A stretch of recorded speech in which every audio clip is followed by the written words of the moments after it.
Hi everyone. ఈ వీడియోని కానీ స్కిప్ చేస్తే మీరు ఒక మంచి రెసిపీని మిస్ అయినట్టే. ఇది చపాతీలోకి చేసుకుంటే చాలా టేస్టీగా చాలా బాగుంటుంది. రోజు చపాతీలు చేసే వాళ్ళకైతే ఈరోజు ఏం చేయాలో చపాతీలకి రేపు ఏం కూర చేయాలని ఆలోచిస్తూ ఉంటారు. ఇంట్లో కూరగాయలు ఏమి లేనప్పుడు కూడా అబ్బా ఏం చేయాలి, కూరగాయలు ఏం లేవని ఆలోచించేటప్పుడు కూడా ఇలా చేసి పెడితే చాలా టేస్టీగా చాలా బాగుంటుంది.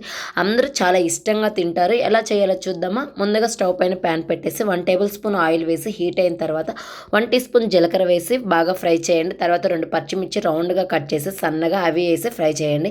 తర్వాత ఒక పెద్ద ఆనియన్ సన్నగా చిన్న చిన్న ముక్కలుగా కట్ చేసి వేసేసి ఇందులోకి మీ టేస్ట్ తగ్గంత మీరు సాల్ట్ వేయండి. ఆనియన్స్ బాగా ఫ్రై చేసిన తర్వాత పాలు అయితే పోసుకోండి. ఇలాగ ఆనియన్స్ అన్నీ మునిగేంత వరకు అయితే పాలు పోసుకొని 2-3 పొంగులు వచ్చేంత వరకు అయితే ఉడికించుకోండి.